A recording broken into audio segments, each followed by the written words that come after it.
चलिए जानते हैं आज की देश और दुनिया की सिलेक्टेड काम की और महत्वपूर्ण 50 बड़ी खबरों को सिर्फ 10 मिनट में। पर अभी तक आपने इस वीडियो को लाइक नहीं किया तो लाइक कर दीजिए। कांग्रेस वालों, आपकी मति मारी गई है। मोदी जी को जितनी गाली दोगे कमल उतना ही खिलेगा। कांग्रेस अध्यक्ष खड़गे और राहुल गांधी को गृह मंत्री अमित शाह ने दिया करारा जवाब। कहा बीजेपी पर जनता का आशीर्वाद। जंतर मंतर पर पहलवानों ने टांगी डब्ल्यूएफआई अध्यक्ष ब्रजभूषण सिंह के खिलाफ केस की लिस्ट। गुंडा से लेकर आर्म्स एक्ट तक कुल 38 मामलों का जिक्र। का हमें न्याय चाहिए। कर्नाटक चुनाव में बीजेपी के प्रचार को धार देंगे पीएम मोदी। 6 दिन में करेंगे 22 रैलियां। बेंगलुरु में आज रोड शो से होगा आगाज।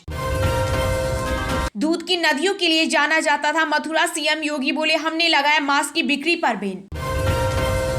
जंतर मंतर पर आज पहलवानों से मिलने जाएंगे सीएम अरविंद केजरीवाल। सौरभ भारद्वाज और अति से भी करेंगे मुलाकात। रामलला की प्राण प्रतिष्ठा की तारीख हुई तय। सितंबर तक बन जाएगा गर्भगृह। अक्टूबर तक तैयार हो जाएगी भव्य मूर्ति। 22 जनवरी 2024 तक पूर्ण अनुष्ठान। पीएम मोदी ने 91 FM ट्रांसमीटर का किया उद्घाटन। बोले डिजिटल तकनीक का लाभ उठा रहे हैं देश के युवा। केंद्रीय कर्मचारियों को अंगदान के लिए मिलेगी 42 दिन की छुट्टी। मोदी सरकार ने जारी की नई लीव पॉलिसी। कर्नाटक के विधानसभा चुनाव में जुबानी जंग तेज। भाजपा विधायक ने सोनिया गांधी को विष कन्या कहा। खड़गे के बयान पर दी प्रतिक्रिया। प्रयागराज में आसमान में दिखा अद्भुत नजारा। सूरज के चारों तरफ बनी चमकती रिंग। लोगों में कौतूहल। Olympic gold medallist Neeraj Chopra ने भी किया जंतर मंतर पर प्रदर्शन कर रहे कुश्ती खिलाड़ियों का समर्थन। पहलवानों के लिए मांगा न्याय। प्रयागराज में अतीक अहमद के कब्जे से खाली कराई गई जमीन पर बनेंगे प्रधानमंत्री आवास योजना होम्स। 76 परिवारों को मिलेगा आसियाना। एससीओ सम्मेलन में भारत ने चीन को दिया स्पष्ट संदेश। कहा बेहतर संबंधों के लिए सीमा पर शांति जरूरी। दिल्ली की मंडियों के विकास के लिए 517 करोड़ 94 लाख का बजट। 102 करोड़ से बदलेगी मुर्गा मंडी की तस्वीर। पर्यावरण मंत्री गोपाल राय ने किया ऐलान। पाकिस्तान से आ रहे ड्रोन को बीएसएफ ने बॉर्डर पार करने से रोका। फायरिंग के बाद लौटा वापस। झारखंड को सीएम हेमंत सोरेन ने दी एयर एम्बुलेंस की सौगात। गुजरात से डबल होगा किराया। मध्य प्रदेश में सबलैंगिक शादी के खिलाफ सड़कों पर उतरे छात्र महिलाओं ने कहा इससे खतरे में पड़ जाएगा सनातन धर्म। हरियाणा के नूंह जिले में 5000 पुलिस कर्मियों ने एक साथ 14 गांवों में मारी रेड। साइबर ठगी का किला किया ढेर। पंजाब में आय से अधिक संपत्ति वालों पर कसेगा कड़ा शिकंजा। सीएम भगवंत मान ने बनाया खास प्लान। बिहार में बागेश्वर धाम के कार्यक्रम का विरोध करेंगे लालू यादव के बेटे मंत्री तेज प्रताप यादव। बोले हवाई अड्डे पर करूंगा घेराव।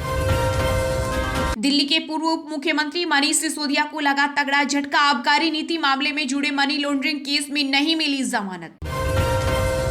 सेना की गाड़ी पर हमले के बाद जम्मू कश्मीर में पुलिस की बड़ी कार्रवाई। आतंकवादियों का समर्थन करने और उन्हें शरण देने के आरोप में 221 लोगों को हिरासत में लिया।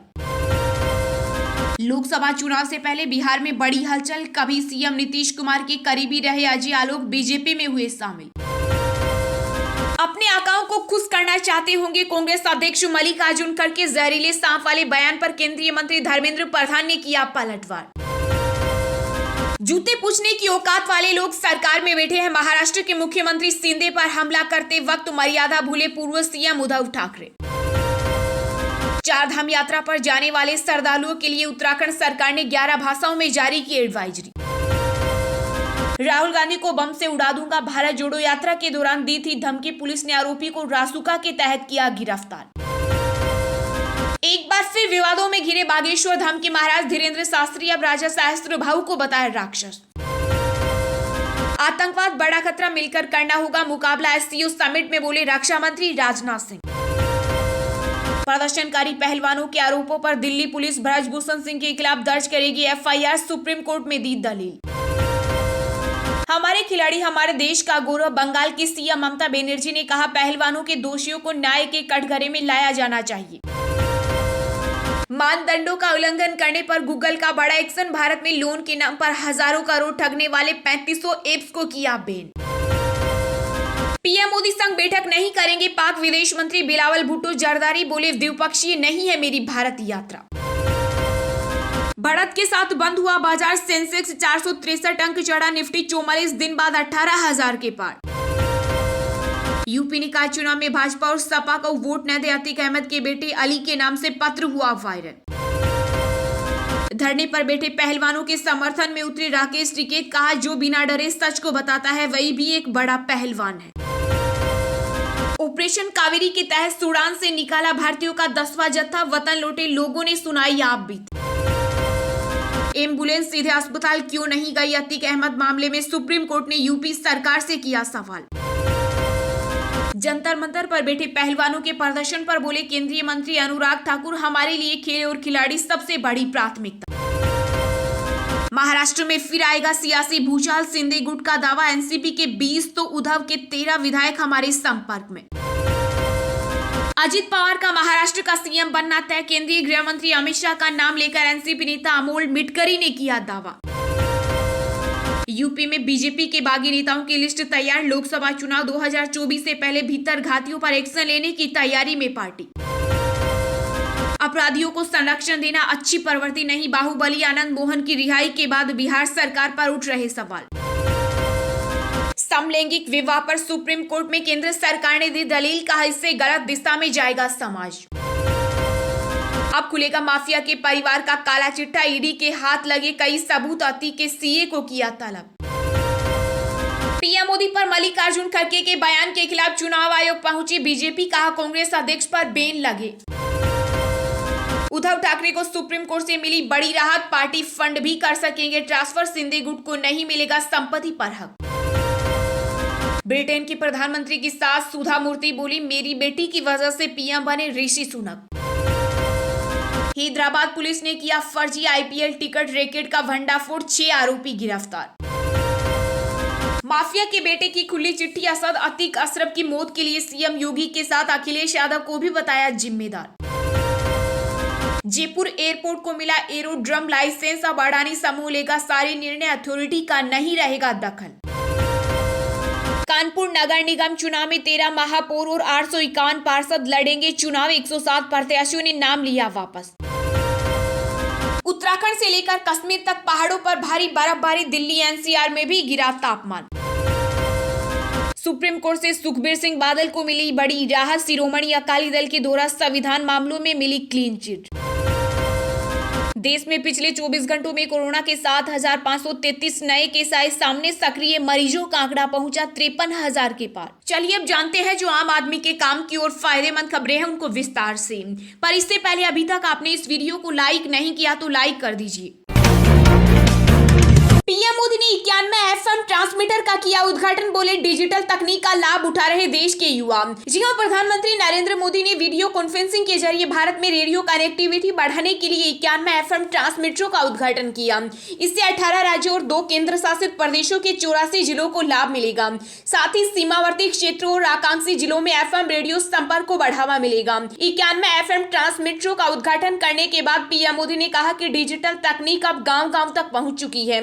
इस तकनीक का देश के युवा खूब लाभ उठा रहे हैं। तकनीकी क्रांति ने रेडियो और एफएम को एक नए तरीके से आकार दिया है। ऑनलाइन एफएम और प्रोडक्ट के जरिए रेडियो एक नए अवतार में आ गया है।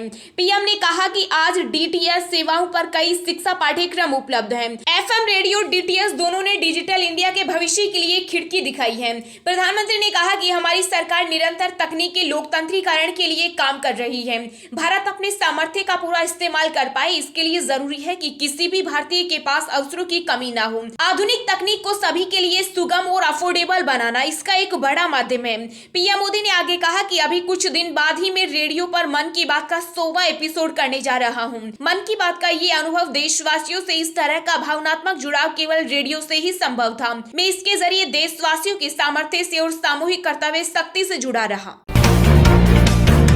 रामलला की प्राण प्रतिष्ठा की तारीख हुई तय, सितंबर तक बन जाएगा गर्भगृह, अक्टूबर तक तैयार हो जाएगी भव्य मूर्ति। जी हां, राम मंदिर में रामलला की प्राण प्रतिष्ठा की तारीख सामने आई है। श्री राम जन्मभूमि तीर्थ क्षेत्र ट्रस्ट के महासचिव चंपत राय ने प्रांतीय अधिवेशन के दौरान बताया कि स्थायी गर्भगृह में रामलला की प्राण प्रतिष्ठा के लिए कई तारीखों पर चर्चा हुई। काफी सोच विचार के बाद अंत में 22 जनवरी 2024 की तारीख को पूर्ण अनुष्ठान के लिए तय किया गया। सितंबर तक गर्भगृह के निर्माण और अक्टूबर तक रामलला की की मूर्ति के निर्माण का लक्ष्य रखा गया है। मकराना मार्बल से गर्भगृह का निर्माण किया जा रहा है। इस दौरान चंपत राय ने बताया कि भूतल में केवल रामलला विराजमान होंगे, वहीं प्रथम तल में राम दरबार रहेगा और द्वितीय तल खाली रहेगा। ट्रस्ट के महासचिव चंपत राय ने बताया कि रामलला की मूर्ति का निर्माण अयोध्या में होगा। यह 5 साल के रामलला की होगी। वहीं गर्भगृह तक पहुंचने के लिए 34 सीढ़ियां बनाई गई है। यहाँ शिखर आसन दरवाजे में सोने का इस्तेमाल किया जाएगा। बता दें कि राम मंदिर का निर्माण कार्य 70% तक हो चुका है। गर्भगृह के पिलर 14 फीट तक बन चुके हैं। 3 चरणों में मंदिर का निर्माण कार्य पूरा होगा। पहला चरण अगस्त 2023, दूसरा दिसंबर 2024 और तीसरा 2025 तक पूरा होगा।